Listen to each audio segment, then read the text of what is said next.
नमस्कार नमस्कार शेतकरी बांधवांनो, मी मनोज जाधव, मनोज फर्टिलायझर्स. शेतकरी बांधवांनो, मनोज फर्टिलायझर या यूट्यूब चॅनलवर आपलं सर्वांचे सहर्ष स्वागत. आज आपण चर्चा करणार आहे माती जिवंत. आणि माती जिवंत जर राहिली तर आपल्या हळद पिकाला त्याचे काय फायदे या विषयावर चर्चा करणार आहे. त्याकरिता हा व्हिडिओ शेवटपर्यंत बघावा. तर शेतकरी बांधवांनो, आपण एक लक्षात घ्या, आज हळद पीक जर घ्यायचं असेल तर आपल्याला हळद पिकाला सेंद्रिय पदार्थाची सर्वात जास्त गरज राहते, रिक्वायरमेंट राहते. कारण एका जागेवरती पीक 8-9 महिने आपल्या शेतात राहत असते. कंटिन्यू त्याला पाणी देत असतो आपण, ओलावा पण त्या पिकाला पाहिजे असते आणि त्याच्यापासून आपल्याला उत्पन्न जास्त काढावं लागते. म्हणजे ओली हळद साधारणतः आपण जर समजा 150 क्विंटल ओली हळद काढली तर आपल्याला 30-35 क्विंटलपर्यंत त्याचा ॲव्हरेज येत असते. म्हणजे 125 ते 150 क्विंटल आपल्याला ओली हळद आणि त्याचा पालापाचोळा असं जर मोजला आपण तर शेतातनं आपण नाही म्हटलं तरी 200 क्विंटल माल बाहेर काढायला लागलो. तर या गोष्टीकरता काय गरजेचे आहे, काय केलं पाहिजे?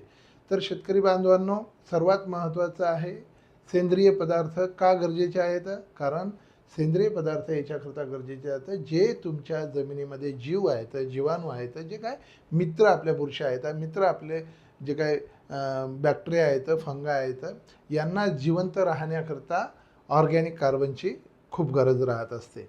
मग ऑर्गॅनिक कार्बन हे त्याचं खाद्य राहत असते. मग हे कशातनं भेटणार आपल्याला? तर सेंद्रिय पदार्थातनं.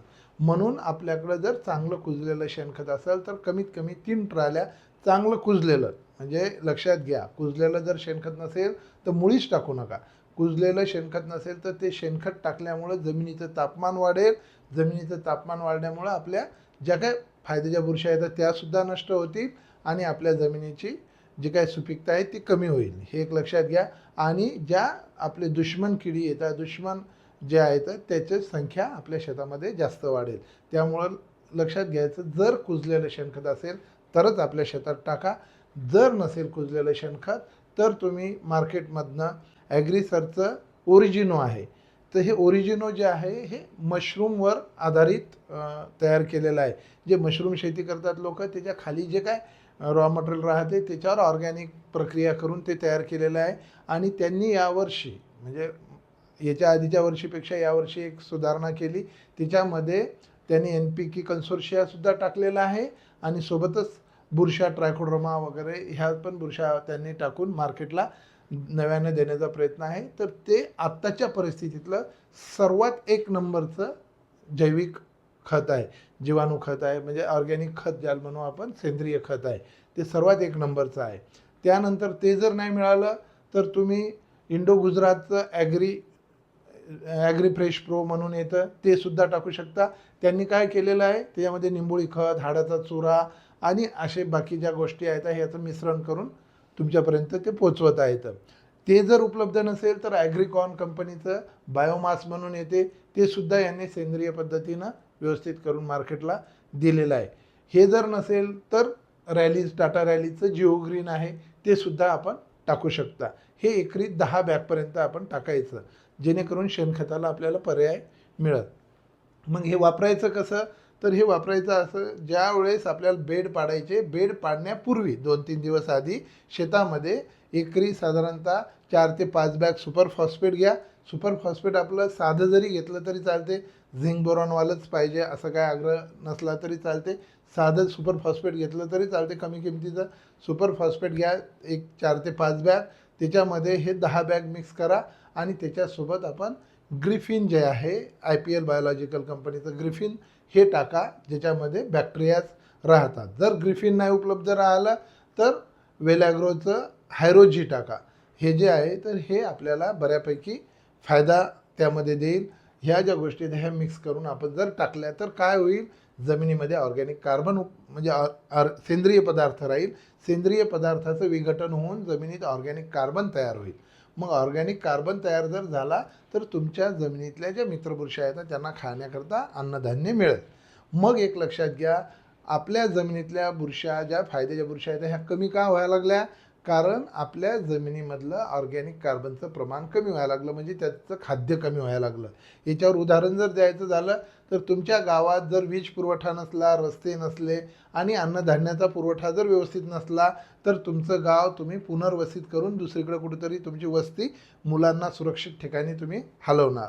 सेम गोष्ट जमिनीतल्या जीवाणूची, ते सुद्धा जीव आहेत. त्यांना जर तुमच्या जमिनीत जर व्यवस्थित खाद्य अन्न पदार्थ नाही मिळाले, ऑर्गॅनिक कार्बन वगैरे नाही मिळाला, तर ते आपली कॉलनी दुसरीकडे कुठंतरी सुपीक ठिकाणी घेऊन जाणार आणि त्याची सुपीकता वाढवणार. तर हे एक लक्षात घ्यायचं मित्रांनो. दुसरी महत्त्वाची गोष्ट आहे, हुमणी कंट्रोल का होत नाही. मग एक लक्षात घ्या, ज्या शेतकऱ्याच्या शेतात शेणखत नाही टाकलेलं त्याच्या शेतात जर हुमणी आली तर ती कशीच कंट्रोल होत नाही. कारण काय राहत असते, ती हुमणी तिला ऑर्गॅनिक कार्बन खायला भेटत नाही. कार्बन खायला नाही भेटत म्हणजे तिला इझी फूड मिळत नाही, म्हणून ती स्ट्रगल करून फूड तयार करते. आणि ती स्ट्रगल करून जर ती जगली तर ती कशानंच मरत नसते. याचं सोपं उदाहरण तुम्हाला सांगतो. जे काय अदरवाईज घेऊ नका, परंतु सुसाईड करण्याचं प्रमाण जर आपण विचार केलं तर ज्या घरात सुख आहे, सुख समृद्धी आहे, ज्या घरामध्ये दुःख कमी आहे, तर त्या घरामधले लोक सुसाईड म्हणजे लवकर करण्याचा प्रयत्न करतात. ज्या घरामधल्या लोकांना स्ट्रगल करायची सवय आहे, कष्ट करायची सवय आहे किंवा प्रत्येक परिस्थितीला झगडण्याची सवय आहे, ते लोक सहसाहशी सुसाईड किंवा लवकर त्यांना मृत्यू येत नाही. कारण काय राहते, त्यांना प्रत्येक गोष्टीशी झगडण्याची एक ताकद राहते. सेम गोष्ट हुमणीची होते आपल्या शेतातल्या. जर हुमणीला सहज अन्न मिळालं आणि मग तिला जर आपण एखादं पॉयझन गेलं तर ते खाऊन ती मरणार. ज्या शेतामध्ये शेणखत टाकलेलं नसते त्या शेतातली हुमणी का नाही मरत? कारण त्या शेतामध्ये ऑर्गॅनिक कार्बनचा कुठलाही अंश नसते, म्हणून तिथं आपल्याला कंट्रोल मिळत नाही. म्हणून आपण जेव्हा हुमणीचं औषध रिकमेंड करतो त्यावेळेस कुठलं तरी त्यासोबत एखादा ऑर्गॅनिक कार्बन किंवा विवा किंवा ह्युमिक ॲसिडसारखं ज्याच्यामध्ये थोड्याफार प्रमाणात ऑर्गॅनिक कार्बन आहे ते रिकमेंड करतो. त्याच्यासोबत ते खाऊन ते कंट्रोल होते. म्हणजे ही एक गोष्ट आपल्याला एक महत्त्वाची आहे. त्यामुळं हळदीला सर्वात महत्त्वाचं आहे सेंद्रिय पदार्थ.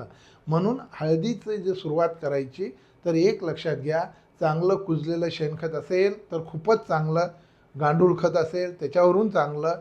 जर ह्या गोष्टी आपल्याकडे उपलब्ध नसतील तर तुम्ही ॲग्रीसर्चचं ओरिजिनो किंवा तुम्ही इंडो गुजरातचं ॲग्री फ्रेश प्रो किंवा तुम्ही ॲग्रिकॉनचं बायोमास किंवा रॅलीज टाटाचं जिओग्रीन याच्यापैकी कुठलंही एक, त्याच्यात जर तुम्हाला ओरिजिनो जर मिळालं तर खूप चांगलं. तर हे वापरा आणि आपल्या जमिनीमधला ऑर्गॅनिक कार्बन वाढवण्यासाठी थोडीफार मदत करा. जिवंत जमीन कशी राहत असते मित्रांनो? ज्या जमिनीमध्ये समजा 25% पाणी आहे, 25% हवा आहे, 45% तुमच्या जमिनीमध्ये जे काय माती आहे आणि 5% तुमच्या जमिनीमध्ये सेंद्रिय पदार्थ आहेत. असं 100% जर तुम्ही 100 किलो माती घेतली तर त्या मातीला जर तपासलं तर त्या मातीमध्ये जिवंत माती कधी राहणार? 25 किलो पाणी निघलं पाहिजे, 25 किलो तुमची हवा राहिली पाहिजे, त्यानंतर 45 किलो माती निघली पाहिजे आणि 5 किलो तुमच्या ह्याच्यात सेंद्रिय पदार्थ. म्हणजे मग काडी कचरा कुजवलेला असू दे, शेणखत असू दे किंवा सेंद्रिय खत असू दे, हे जर असेल तर आपली जमीन चांगली सुपीक राहील. अशा जमिनीमध्ये आपल्याला भरपूर उत्पन्न मिळेल. धन्यवाद. मनोज जाधव, मनोज फर्टिलायझर्स. हा व्हिडिओ जर आपल्याला आवडला असेल तर नक्की लाईक करा, शेअर करा, सबस्क्राईब करा. आणि जर आपल्याला वाटत असेल हा व्हिडिओ कोणाच्या कामाचा आहे तर नक्की त्यांच्यापर्यंत पोचवा. धन्यवाद, धन्यवाद, धन्यवाद.